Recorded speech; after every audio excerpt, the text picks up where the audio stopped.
Today we are going to start about the corneal ulcer. All of you know that the cornea consists of the different layers.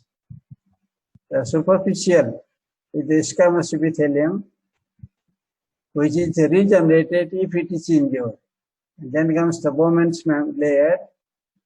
The third is the stroma, which is the thickest layer. And next is the posterior limiting membrane, descendant membrane, and endothelium.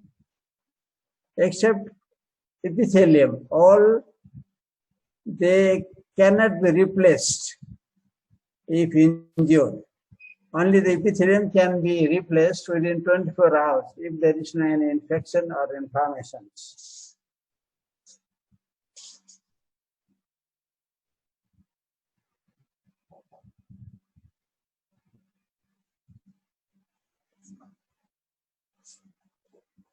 All of you know that the cornea consists of 80% water and 20% solids. Among the solids, collagen, protein, mucopolysaccharides, glycosaminoglycans.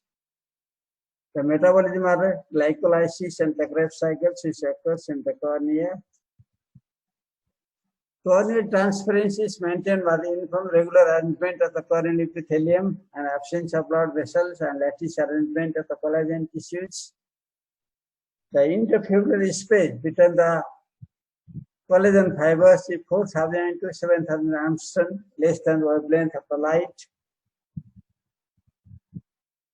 The corneal transparency is maintained by the pumping action of the fluid, osmotic gradient. The transparency is improved by the if there is rise of intraocular pressure, endothelial damage, epithelial damage, and restriction of the tear evaporation.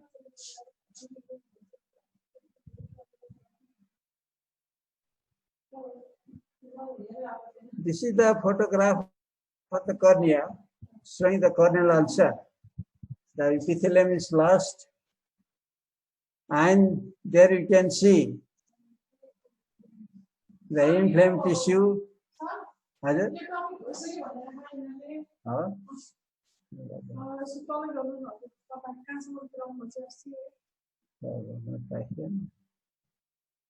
This is the case of the corneal ulcer. You can see the satellite lesions, means the feathery margin of the ulcer.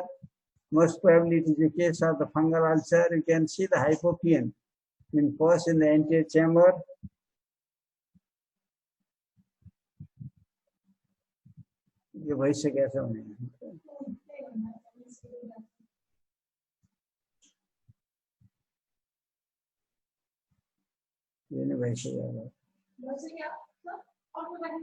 Now,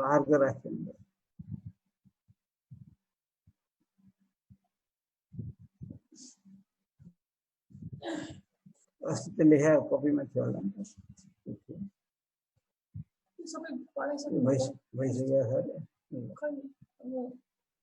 यो पढाइ भइसक्यो तिमीहरुको please type गर त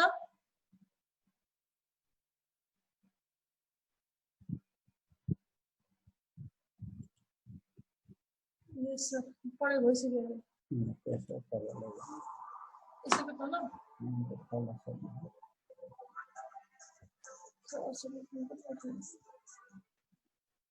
hello के भयो भन त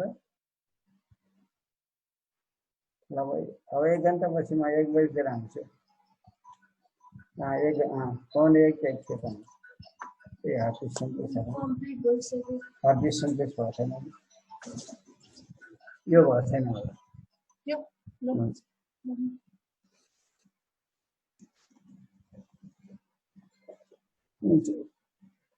In the last lecture, we talked about the corneal ulcer due to the bacterial ulcer. Let us talk about the ulcer due to the herpes simplex viral infection. The herpes simplex, which is the DNA virus, you know,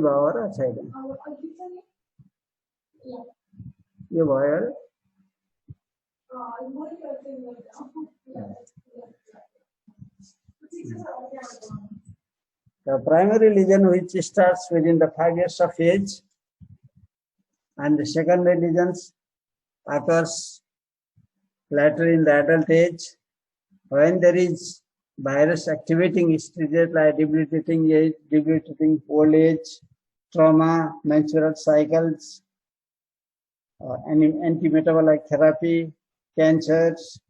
Such are the virus activating stages. Corticosteroid therapy, the virus is activated, which remains in the nerve fibers endings and affects the cornea.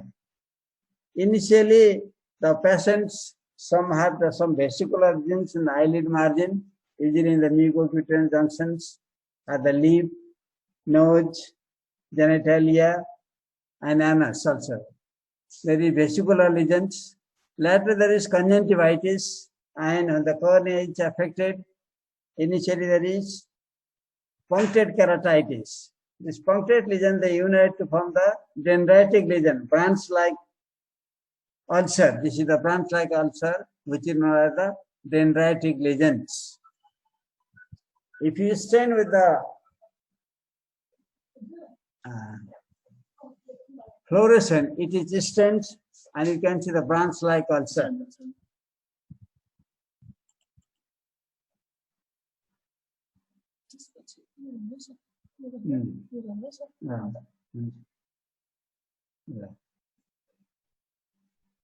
When the ulcer is not treated in this stage, then it takes the geographical forms.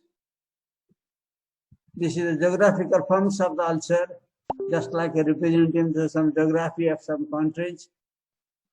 And then later on, when the ulcer is not treated, then it also invades the endothelium. Endothelitis also occurs.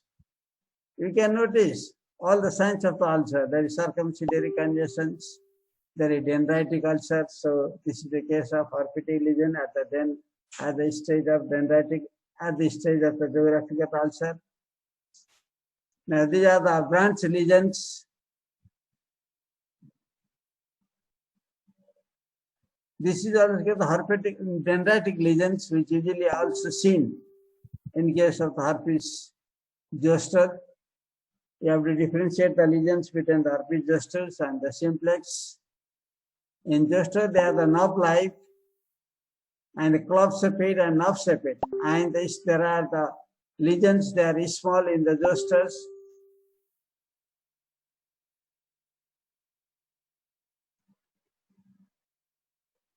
And then when there is endothelitis, the endothelium is involved. And if the ulcer is not treated, then gradually the blood vessel migrates from the limbus and it covers the cornea. There is vascular opacity you can see in the cornea.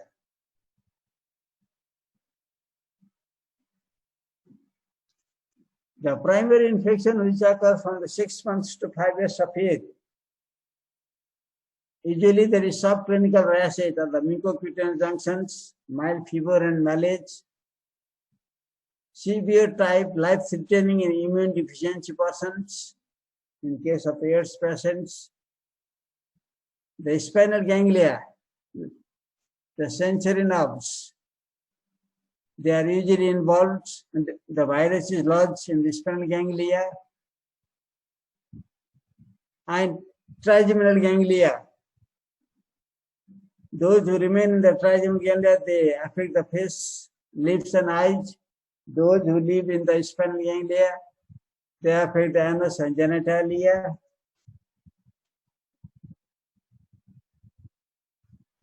Usually the primary lesions, the rashes appears on the mucocutaneous junctions. There is blepharitis as well as the conjunctivitis. Conjunctivitis is also involved and the eyelid margin also involved. You can see the keratitis, small punctate keratitis. And sometimes they heal rapidly, forming an scar. Once it is infected, there is no immunity, lifelong immunity. If the patient's immunity is decreased, it recurs again.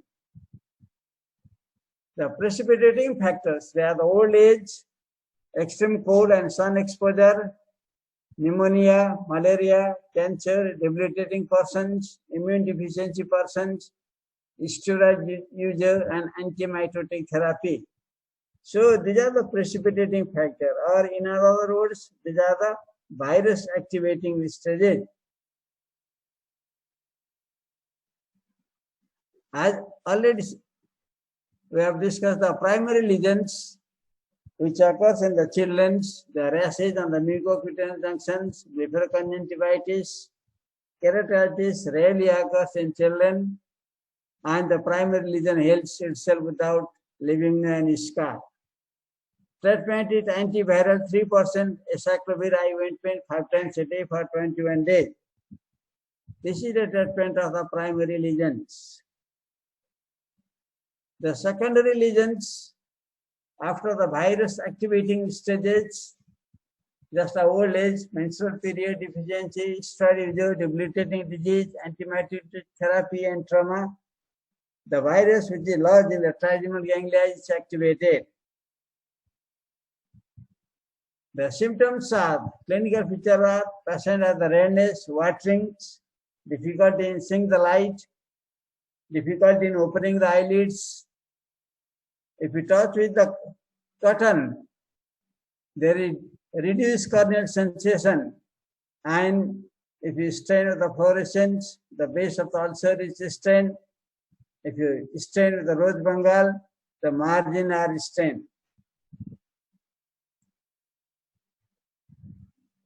The secondary lesions of herpes simplex keratitis are conjunctivitis. Initially, there is the punctate keratitis. The punctate keratitis, they unite to form the dendritic lesions. Later, the dendritic lesions, they form the geographical type of ulcer. The ulcer grows and increasing and takes the shape of the geography. After that, there is stromal lesions. The stroma is swollen. And there is disciform keratitis, endothelitis. Endothelium is involved. Stroma undergoes the necrosis. And there is keratitis, recurrent keratitis, which does not heal. And a recurrence also occurs time and again.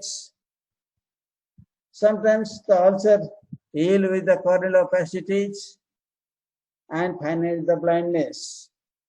These are the different sequelae of the corneal ulcer of herpes simplex keratitis. Treatment. You can first do the corneal scraping with the Kimura spatula. Take the steroid Kimura spatula by flaming on the Bunsen flame, and after cooling it, scrap the ulcer. That also gives some debridement of the ulcers, as well as the virus also. Antiviral drugs, 3% acyclovir ointment 5 times a day, and gradually reduce after the 6 weeks under the antibiotic coverage. Never use the steroid drugs initially.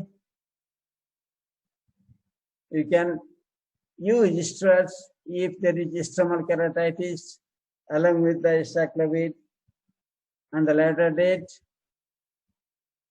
Just like in ulcer we have discussed in bacterial ulcer, you should use the atropine, give analgesic and supportive therapy as a B complex, and rich protein diet, vitamin and protein diets. These are the supportive methods of treatment of the herpes simplex keratitis. Manage, never use steroids initially in the herpes simplex. When there is stromal lesion only, then only we can use steroids along with the acyclovir. Besides the acyclovir, there are other drugs also which can be used. Idoxuridine, 0.5% ointment or 0.1% drops. But it can cause corneal toxicity, so nowadays these are not used. Adenine arabinoside, 3% ointment or 0.1% drops for resistant cases to acyclovir. Trifluorothymidine, 1% drop 2 hourly.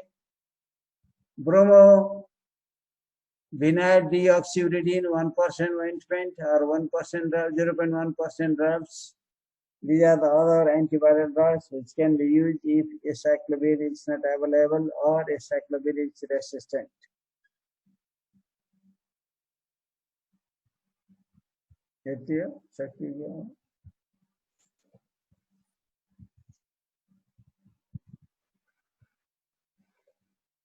ऐसे sir प्रधान होगा